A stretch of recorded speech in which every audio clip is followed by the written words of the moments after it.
The live TV, सच सबसे आगे। नमस्कार, आप देख रहे हैं द लाइव टीवी और मैं हूं आपके साथ मुनमुन रहमान। बीजेपी शासित प्रदेश मणिपुर में हालात जो हैं वो नाजुक बने हुए हैं। मणिपुर में चीजें जो हैं वो लगातार खराब हो रही हैं। आपको बता दें कि पिछले कई दिनों से मणिपुर में हिंसा की खबरें जो हैं वो सामने आ रही हैं और अब गुस्साई भीड़ का गुस्सा जो है वो 7वें आसमान पर पहुंच गया है। गुस्साई भीड़ ने बीजेपी के आदिवासी विधायक पर हमला कर दिया। इसी के साथ आप ये समझ सकते हैं कि वहां पर किस तरह के हालात हैं। आपको बता दें कि मणिपुर में पिछले कई दिनों से जो है वो हिंसा की खबरें सामने आ रही हैं। लगातार हिंसक झड़पें जो हैं वो मणिपुर में हो रही हैं, जिसे रोकने के लिए धारा 144 लागू कर दी गई है।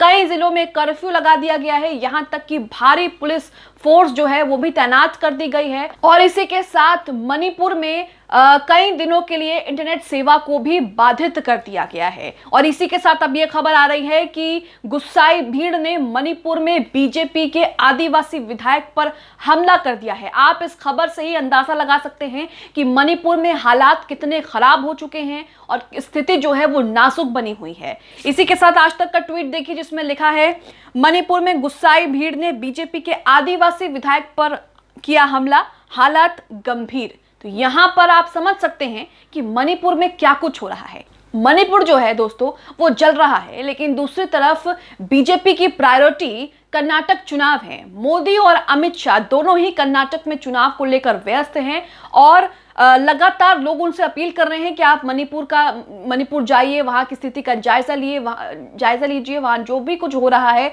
उसको कंट्रोल में करिए। लेकिन उसके बावजूद भी यहां पर देखिए किस तरीके से हिंसा जो है वो लगातार फैलती जा रही है। आज तक की खबर देखिए और इस खबर से समझिए कि किस तरीके से मणिपुर की गुस्साई भीड़ ने बीजेपी के विधायक पर ही हमला कर दिया।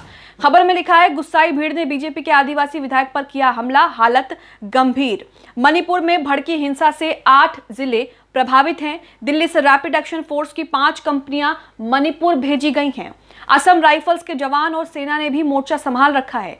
सरकार ने शूट एट साइट का भी आदेश जारी कर दिया है। मणिपुर में हिंसा के दौरान राजधानी इम्फाल में बीजेपी के विधायक वोंगा जागिन वाल्टे पर भी गुस्साई भीड़ ने हमला कर दिया है। यह हमला उस समय हुआ जब वो मुख्यमंत्री एन बीरेन सिंह से मुलाकात कर विधायक राज्य सचिवालय से लौट रहे थे। ध्यान देने योग्य बात यह है कि वाल्टे कुकी जनजाति से आते हैं और एक आदिवासी विधायक हैं। तो यहाँ पर जिस बात को लेकर बवाल हो रहा है, जिस बात को लेकर हिंसा भड़क रही है, लोगों में गुस्सा है, वो भी आपको आगे बताएंगे। लेकिन सबसे पहले आपको जानकारी दे दें कि मणिपुर में इस वक्त क्या हो रहा है और अब मणिपुर में बीजेपी विधायक पर हमला भी हो रहा है। खबर में आगे लिखा है कि फिरजावल जिले के थानलोन से 3 बार के विधायक वोंगाजिन वाल्टे राजधानी इम्फाल में अपने सरकारी आवास की ओर जा रहे थे। उसी वक्त बताया जा रहा है कि भीड़ ने उन पर और उनके ड्राइवर पर हमला बोल दिया, जबकि उनका पीएसओ भागने में सफल रहा। यह घटना रिम्स रोड पर हुई जब भीड़ ने उनके वाहन पर हमला कर दिया। उनके साथ उनके चालक को बेरहमी से पीटा गया। उन्हें तुरंत मौके से निकालकर इम्फाल में क्षेत्रीय आयुर्विज्ञान संस्थान में भर्ती कराया गया, जहां उनकी हालत गंभीर बनी हुई है। यहां आप समझ सकते हैं कि मणिपुर में हालात जो हैं वो लगातार बिगड़ते जा रहे हैं और जल्द से जल्द केंद्रीय नेतृत्व को मणिपुर में जो हालात हैं उसमें दखल देना चाहिए और जो भी वहां पर चीजें खराब हैं उसे अपने कंट्रोल में लेना चाहिए। हालांकि प्रशासन इसको लेकर कई तरह के निर्देश जो है वो जारी कर रहा है, लेकिन उसके बावजूद भी लोगों में गुस्सा जो है वो थमने का नाम नहीं ले रहा है। आपको बता दें कि ये पूरा मामला शुरू कैसे हुआ है। आज तक की इस खबर के मुताबिक ये पूरा मामला विरोध मार्च के रूप में एक चिंगारी से शुरू हुआ। आग कब हिंसा में तब्दील हो गई पता ही नहीं चला। कई घरों में आगजनी दिखाई दी तो कहीं धुएं का गुब्बार। जो सोशल मीडिया पर तस्वीरें शेयर हो रही हैं उसमें आप देख सकते हैं कि गुस्साए भीड़ ने, गुस्साए लोगों ने घरों को निशाना बनाया, यहां तक कि दुकानों में आग लगाई, गाड़ियों में आग लगाई।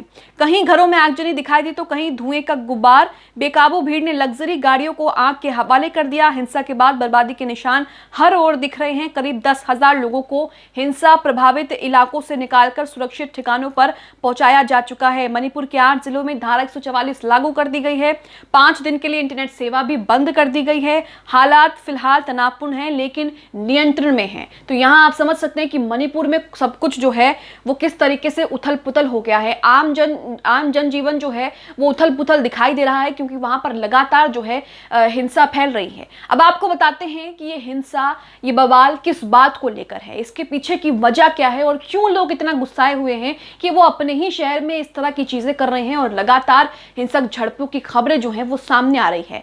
आज तक की इस खबर के मुताबिक, आज तक के इस आर्टिकल से समझिए कि मणिपुर में इस वक्त क्या चल रहा है और मणिपुर में किस बात को लेकर बवाल हो रहा है, किस बात को लेकर हंगामा हो रहा है। दरअसल इस सारे बवाल की जड़ को कब्जे की जंग भी माना जा सकता है। इस आज तक की खबर में यह लिखा है, आगे इसमें लिखा है कि इसे ऐसे समझिए कि मैतेई समुदाय की आबादी यहाँ 53% से ज्यादा है, लेकिन वो सिर्फ घाटी में बस सकते हैं। वहीं नागा और कुकी समुदाय की आबादी 40% के आसपास है और वो पहाड़ी इलाकों में बसे हैं, जो एक राज्य का 90% इलाका है। मणिपुर में एक कानून है जिसके तहत आदिवासियों के लिए कुछ खास प्रावधान किए गए हैं। इसके तहत पहाड़ी इलाकों में सिर्फ आदिवासी ही बस सकते हैं।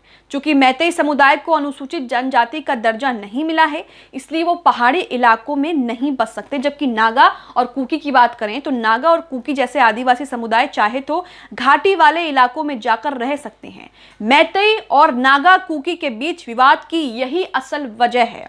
इसलिए मैतेई ने भी खुद को अनुसूचित जाति का दर्जा दिए जाने की मांग की थी और इस मांग के विरोध में ही एक मार्च किया गया, संगठन द्वारा मार्च बुलाया गया, रैली की गई, जिसके बाद हिंसा की ये तमाम खबरें जो हैं वो आप सोशल मीडिया पर देख रहे हैं। कई तस्वीरें भी सामने आ रही हैं और इसी को लेकर लगातार लोग जो हैं वो पीएम मोदी से, अमित शाह से गुहार लगा रहे हैं कि आपको मणिपुर में जो कुछ हो रहा है, वहां पर स्थिति जो है नाजुक बनी हुई है, उसे अपने नियंत्रण में लेना चाहिए, अपना दखल देना चाहिए। लेकिन पीएम मोदी और अमित शाह तो कर्नाटक चुनाव में व्यस्त हैं और वहां पर लगातार जो है ताबड़तोड़ रैलियां और भाषणबाजी की जा रही है। हमने पिछले दिनों भी आपको एक खबर दिखाई जिसमें मणिपुर में जिस तरीके से हिंसा भड़क रही है उसको लेकर पूरी जानकारी दी गई। यहां तक कि प्रशासन अपने तौर पर तैयारियां कर रहा है और एक धारा 144 लागू कर दी गई है। कई जिलों में इंटरनेट सेवा को प्रभावित कर दिया गया है। यहां तक कि कई जिलों में कर्फ्यू लगा दिया गया है। कई आदिवासी बहुल इलाकों में जो है वहां भी कर्फ्यू लगा दिया गया है। तो इस खबर से आप समझ सकते हैं कि मणिपुर में क्या कुछ हो रहा है। मणिपुर इस वक्त धड़क रहा है और मणिपुर में हिंसा की आंख जो है वो लगातार फैलती जा रही है। भारत की खूबसूरती में 4 चांद लगाने वाले 7 सिस्टर में से एक मणिपुर हिंसा के बाद बुरी तरीके से धधक उठा है। यह पूरा मामला एक विरोध मार्च से शुरू हुआ। एक विरोध मार्च किया गया। विरोध मार्च के रूप में एक चिंगारी से शुरू हुई आग कब हिंसा में तब्दील हो गई ये पता ही नहीं चला। और इसी के साथ किस तरीके से अब बीजेपी विधायकों पर भी हमले किए जा रहे हैं। बाकायदा बीजेपी विधायक पर हमला किया गया, जिसके बाद उनकी हालत जो है वो नाजुक बनी हुई है। तो कहीं ना कहीं मणिपुर में हिंसक झड़पें और लगातार हिंसा की खबरें जो हैं वो तेज हो रही हैं, जिसे लेकर सभी चिंता जाहिर कर रहे हैं।